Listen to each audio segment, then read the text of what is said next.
Y bueno, vamos a ver a continuación alguna serie de estructuras posibles que pueden tener algunos textos. Eh, en particular, vamos a hablar de textos descriptivos, pero también algunos textos argumentativos aparecerán por acá. Para empezar, veamos dos volúmenes de la Enciclopedia Temática del Perú, que es una publicación que hizo El Comercio hace ya varios años, pero que es muy interesante para ver cómo funcionan algunas estructuras temáticas, algunas estructuras, digamos, de textos descriptivos. Y en este caso podemos tener la estructura que podríamos llamar temática, que bueno, como siempre, tiene una introducción y luego simplemente se trata de enumerar temas, los diversos temas que se pueden tocar dentro de un tema más grande, ¿no? Entonces, en el caso de la geografía del Perú, vemos el espacio nacional en América y en el mundo. Bueno, primero un texto, un capítulo que pone al Perú en el contexto americano y mundial. Luego, una parte un poco técnica, quizá, que es el de la cartografía peruana. Luego habla de la formación del relieve andino, el relieve del territorio peruano, las regiones naturales del Perú, etc. Y lo interesante aquí es que, si bien es cierto, cada uno de estos temas puede ser relativamente independiente uno del otro, también parece haber un orden jerárquico, al menos entre algunos de ellos. Por ejemplo, el primer capítulo parece, si no indispensable, por lo menos eh, importante para entender los demás, ¿no? Es en el contexto de el espacio nacional de América y del mundo que uno puede entender lo más específico que es el caso peruano. Y el segundo capítulo parece ser un capítulo técnico de base con el cual que nos permitiría entender algunas de las especificidades mayores de, que es, digamos, incluso del lenguaje que se va a utilizar en el resto del capítulo. Y, por ejemplo, también parece lógico que antes de hablar de los climas del Perú, primero hablemos de las regiones naturales, ¿no? Porque los climas se producen en el contexto de esas regiones. Entonces, como vemos, pues, una estructura temática no necesariamente tiene que ser de tal forma que sus capítulos sean independientes los unos de los otros. Pueden serlo, pero no tienen que serlo. Puede haber un orden jerárquico y siempre que haya un orden jerárquico entre los temas de un texto, es preferible que la estructura o el índice o los contenidos, digamos, reflejen este orden o esta jerarquía, quiero decir. Otra estructura que podemos adoptar es la estructura histórica, que podemos ver en el segundo volumen de esta enciclopedia, del texto de José Antonio del Busto sobre la conquista y el virreinato del Perú. Y vemos cómo cronológicamente va tratando la historia del virreinato y la conquista del Perú, ¿no? Los conquistadores españoles, los viajes, que es una especie de previa donde, digamos, ¿cómo le podemos llamar? Un preludio donde nos explica quiénes eran los conquistadores, de dónde provenían, cuáles eran las condiciones sociales, por qué quisieron venir hasta acá, para luego después hablar de los viajes de los descubridores, de la consecuente caída del Tahuantinsuyo, la consecuente, pero en parte paralela, también fundación de ciudades por parte de los españoles, la resistencia inca, que será producto pues ya de la caída del Tahuantinsuyo, las guerras civiles que se producen después, los grandes descubrimientos, los incas de Vilcabamba, la administración central, la administración virreinal, y así va avanzando en la historia del país. Y luego, por cierto, ya se va volviendo un poco más temática la estructura, ¿no? Porque en cierto punto ya nos habla de cosas como, por ejemplo, la educación y la vida intelectual, el comercio y la industria, catolicismo y la vida religiosa, y la religiosidad nativa, perdón, lo que no, digamos, lo que son como que capítulos que se suelen, digamos, que están, digamos, relacionados a todos los momentos del virreinato y de la conquista. ¿Y por qué puse este ejemplo? Porque a menudo los textos de presentación histórica suelen incluir también capítulos que no obedecen a la jerarquía histórica. ¿Por qué? porque a menudo es importante explicar y condensar información que es transversal o que es transversal a todos los momentos históricos o que por lo menos conviene discutir por separado en un apartado, porque podríamos en cada uno de los capítulos históricos de este libro hablar sobre el comercio, la vida intelectual y la educación, etcétera, pero iríamos perdiendo el hilo a medida que avanzamos. Entonces, es más conveniente, si bien es cierto, tener una descripción histórica secuencial, combinar esa estructura histórica con algunos capítulos temáticos. Otra estructura que podemos tener, que es aún más una fusión más fuerte entre la estructura histórica y temática, es precisamente la fusión de ambas, que es la estructura que podemos denominar estructura histórico-temática. Esta es la presentada por el libro de Yuval Harari, Sapiens, que se publicó por primera vez, al menos en inglés, en 2011, y que nos presenta una visión de la historia de la humanidad desde lo que él llama la revolución cognitiva hasta, no solo hasta el día de hoy, sino que hasta se anima a predecir no tanto el futuro, sino por lo menos las posibilidades del futuro de la especie humana. Y el ordenamiento básico es histórico. Vemos que hay 4 partes. La primera, la llamada revolución cognitiva, que es simplemente el momento en el que los seres humanos logramos, digamos, tener mayores capacidades cognitivas que nos permitieron dominar la naturaleza de una manera que no tuvo precedentes. Luego habla de la revolución agrícola, luego habla de la etapa de la unificación de la especie humana, donde podemos incluir las etapas de los grandes imperios, en particular la Edad Media, y luego la revolución científica, pero en lugar de, dentro de cada capítulo, hacer una división histórica de los mismos, o sea, por ejemplo, en la parte de la revolución científica pudo haber dicho, primer capítulo vamos a hablar sobre, digamos, los inicios de la revolución científica, luego la consolidación con los hallazgos quizás de Newton hasta Darwin, luego la parte del momento más técnico de esta revolución, ¿no? No, lo que hace él más bien es plantear una división temática de cada uno de estos capítulos. Y bueno, sin querer, no se trata aquí de explicar lo que propone este libro, pero la idea es que ya no hace la explicación de esta parte del texto, de esta parte de la historia del texto a partir de una descripción histórica de lo que ha pasado, sino que plantea reflexiones sobre cada una de estas etapas históricas. Otra posibilidad es la estructura histórico-crítica. Esto es muy interesante cuando estamos haciendo trabajos sobre estados de la cuestión, ¿no? Y en este caso, más precisamente sobre historias de las ideas científicas, por ejemplo, ¿no? Entonces acá hay un trabajo clásico del año 1938, Eric Roll, Historia del Pensamiento Económico, donde él, siendo un economista, pues, un economista teórico, hace todo un seguimiento, una división jerárquica histórica de todas las etapas de la teoría económica, incluso ubica en el Nuevo Testamento, en el Antiguo Testamento, perdón, entre los filósofos griegos, planteamientos económicos, y describe esos planteamientos, pero a la vez los critica en el sentido de que los pone en el contexto de la teoría económica contemporánea y dice cómo pudieron haber influido la teoría económica contemporánea, en qué se desvían, y cómo hasta cierto punto cometen errores con respecto a la naturaleza de las relaciones económicas, etcétera, etcétera.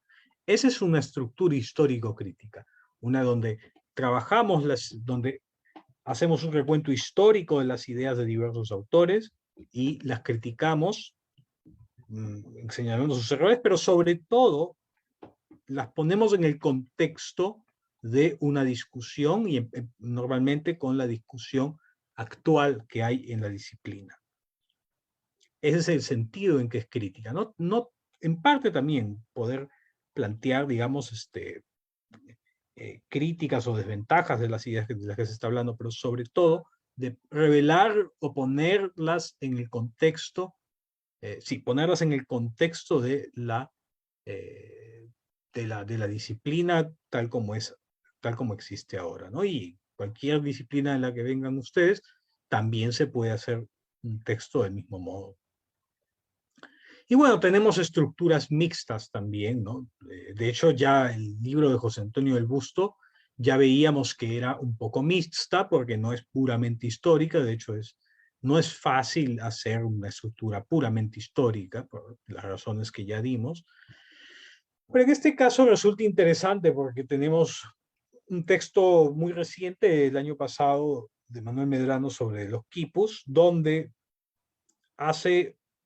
tiene dos partes. Uno, una parte histórica, donde nos dice, digamos, cuáles han sido los quipus más antiguos que conocemos, los de la época incaica, luego los de la colonia, y luego la colonia temprana, en realidad, y luego los de la colonia y la república, ¿no? Se hace todo un recuento estrictamente histórico sobre el tema, pero luego en una segunda parte lo que hace es más bien plantear dos temas interesantes que tienen que ver con el futuro de los quipus. Y digamos, y plantea el futuro de los quipus, más bien del estudio de los quipus, con relación a la informática, ¿no? Y cómo la informática puede ayudarnos a revelar cuál es el contenido de los quipus. Es un libro muy interesante, por cierto, para quien pueda querer hablar del mismo. Y bueno, vamos a concluir solo con dos cuestiones que he extraído del libro de Graciela Reyes. Bueno, adaptado en realidad, no estoy tomando tal cual, la mayoría de puntos sí los estoy tomando muy similares, pero no, digamos, la autora, he tenido que adaptar algunas cosas. ¿Qué cosa es un texto convincente? Bueno, no es un texto convincente el que convence simplemente, porque no es que no se trata de que convenza a cualquier persona, no sé, yo puedo ahorita, hay políticos que convencen, pero no porque estén diciendo la verdad, sino porque son buenos oradores. Entonces, un texto o una charla convincente no es simplemente una que convenza, sino que tiene que tener ciertas cualidades desde el punto de vista académico. Uno, que proponga argumentos válidos y suficientes desde el punto de vista estrictamente lógico. Luego, uno que provea datos adecuados para el tema, o sea, no datos que no tengan nada que ver, sino que sean el tema, pero también para el lector, porque si estamos hablando de un lector especializado, los datos son los datos más rigurosos que podemos encontrar. Pero si estamos hablando de un lector que es de gran público, que en un caso de un libro de divulgación, pues los datos tendrán que ser un poco menos rigurosos y más gráficos, más evocativos, quizás algunos desde la experiencia personal, aunque se tienen que utilizar con mucha responsabilidad esos datos. Todo dato que uno presente desde la experiencia personal debe ser un dato corroborable con datos científicos de estudio sistemáticos, salvo que uno los presente como una posibilidad simplemente y ya, ¿no?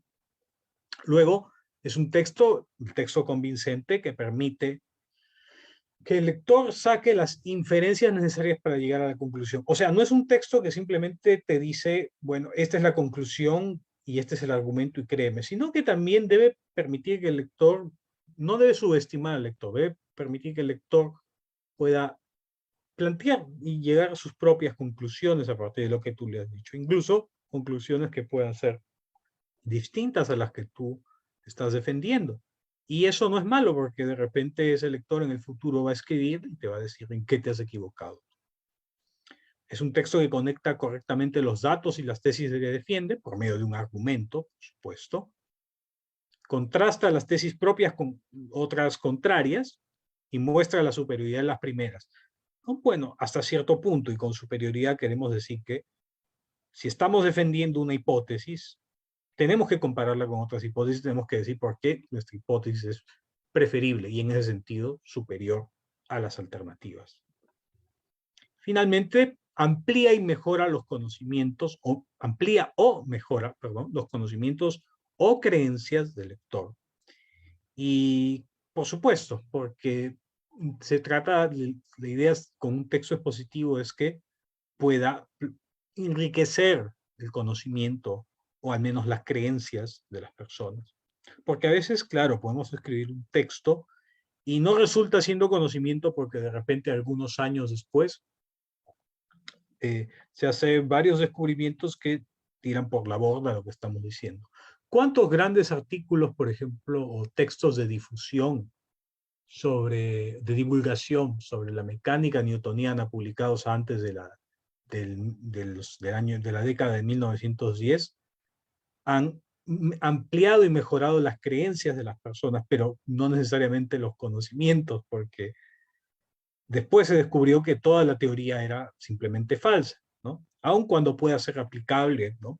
Y se siga aplicando, pero eh, tenemos que tener muy en cuenta eso, ¿no? Que tenemos que cuando estamos escribiendo podemos estar totalmente errados y simplemente lo que estamos haciendo es mejorar las creencias, ¿no? Y mejorar las creencias significa que estamos dando a las personas más ideas mejor argumentadas eh, que aquellas que tenían antes sobre un tema. Y eso tanto para el lector académico como para el lector no académico.